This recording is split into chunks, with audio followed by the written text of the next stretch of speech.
नमस्कार, मैं विनीत सरंसरी बोसो महाराष्ट्र न्यूज के साथ में। और आज हम शाहू नगर के अंदर मौजूद है और जिस तरीके से आदिकाल के अंदर जो है जो उस दौर के लोग थे उन्होंने पत्थरों को तोड़ के अपने औजार बनाए, प्लेटें बनाई।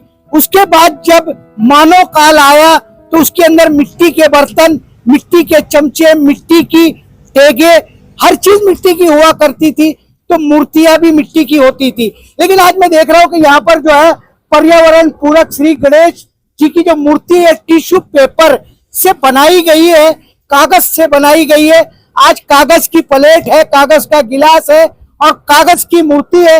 आखिर कागज की मूर्ति से क्या पर्यावरण को फायदा हो सकता है? मंडल के लोग हैं, तुम्हाला विचारायचं की ज्या प्रकारे तुम्ही हा निर्णय घेतला, आज सर्व काय कागदाचा आहे, तर पर्यावरण पूरक जेव्हा तुम्ही म्हणताय तर याच्यामध्ये पर्यावरणामध्ये काय बदल घडणार आहे? पर्यावरणात तसा खूप काही बदल होऊ शकतो, कारण का पीओपीच्या मूर्ती आहेत ना, ह्या सहजासहजी पाण्यात विरघळत नाहीत, त्याचं विघटन होत नाही।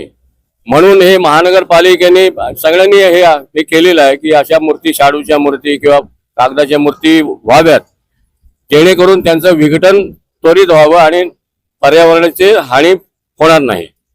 ज्या प्रकारे तुम्ही म्हणता की कागदाची मूर्ती बनवावे, पण तुम्हाला असं वाटत नाही की जे लोक परंपरागत रीत्याने मूर्ती बनवत होते, मूर्तिकार होते, जेव्हा कागदाची मूर्तीची जर चलन झाला तर ते लोकांचा हाल काय होणार आहे? कागदाच्या मूर्तीचं चलन झालं तर त्यांचं तसं काही नुकसान होणार नाही, कारण पीओपीची बनवतात तसे शाडूचे, मातीचीही मूर्ती बनवता येते। हे त्यांनी स्वीकारावं, याच्यातील बदल स्वीकारावा। जसं तुम्ही म्हणालात की मगाशी पूर्वी आधी तशा व्हायच्या, आधी या काळामध्ये होता, त्याच्यानंतर मातीच्या व्हायला लागल्या, आता कागदाच्या व्हायला लागल्या। मग आता शाडूची माती आणि कागद हे पर्याय लोकांनी निवडायला पाहिजे। पर्यावरणाच्या दृष्टीने हे पर्याय निवडणं भाग आहे, याच्या पुढे पण करायलाच पाहिजे ना सर।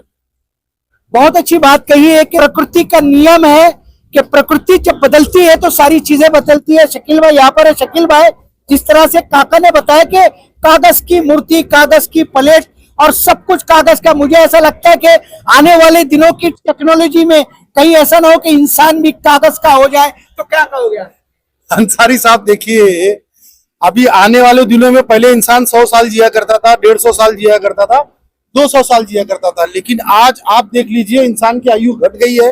इंसान भी कागज का धीरे धीरे होते ही जा रहा है। हम अपने आप को मिट्टी के तो हम बने हुए हैं, मिट्टी का पुतला ही है, मिट्टी से ही बने हुए हैं और हम मिट्टी में ही मिल जाते हैं। तो ये जो इंसान की आयु ऐसे भी घटते जा रही है। आज 50 साल के बाद इंसान रिटायर होते चला जा रहा है।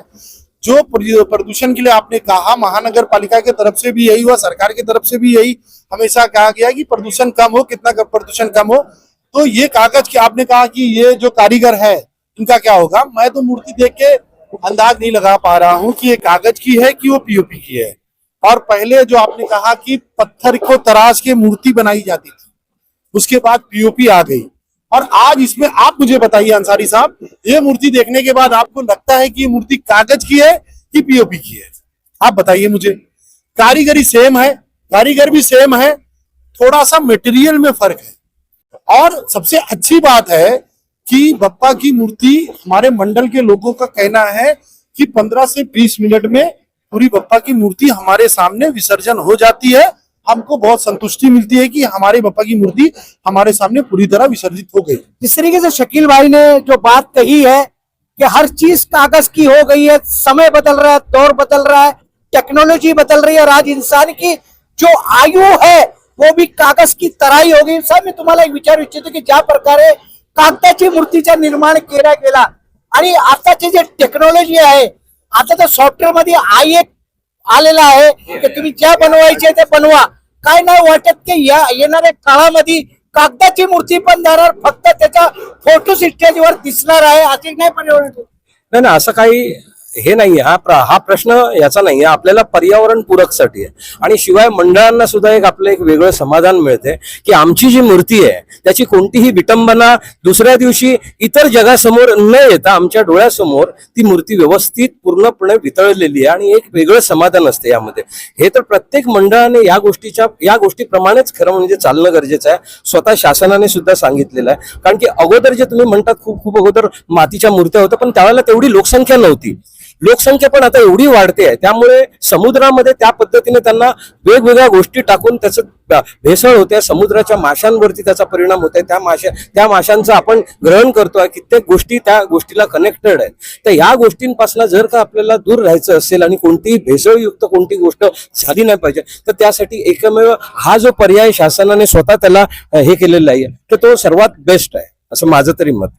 मी तुम्हाला एक विचारू इच्छितो की ज्या प्रकारे कागदाची मूर्ती झालेली आहे आणि अजूनपर्यंत 100% हा चलन आलेला नाहीये, तर शासनाने असं वाटते की काहीतरी असे कायदे केले पाहिजे की पर्यावरण वाचवण्याकरिता सर्व मंडळांनी कागदाचीच मूर्ती बनवावी आणि तेच तुम्हाला विसर्जन करावी. शासन तर आपल्या परीने प्रयत्न करते, प्रत्येकाने सांगण्याचा प्रयत्न करते, पण फक्त हे लोकांनी स्वतःहून ते स्वीकारणं गरजेचं आहे. प्रत्येकाचं कसं आहे ना की आम्ही उत्साह दाखवणार तर आम्ही आमच्या मनमर्जीने दाखवणार किंवा आम्हाला काहीतरी वेगळं जगासमोर काहीतरी करून दाखवायचं आहे, पण ह्या वेगळेपणामध्ये आपण नेमकं समाजाचं, आपल्या पर्यावरणाचं, निसर्गाचं किती हानी करतोय त्याचा पण थोडाफार खरं म्हणजे मंडळांनी विचार करायला पाहिजे. जसा ह्या मंडळाने अगदी मोठ्या मनाने त्या गोष्टीचा विचार केलेला आहे, माझं तर मत आहे प्रत्येक मंडळाने ह्याचा सखोल विचार करून या पद्धतीने चालणं गरजेचं.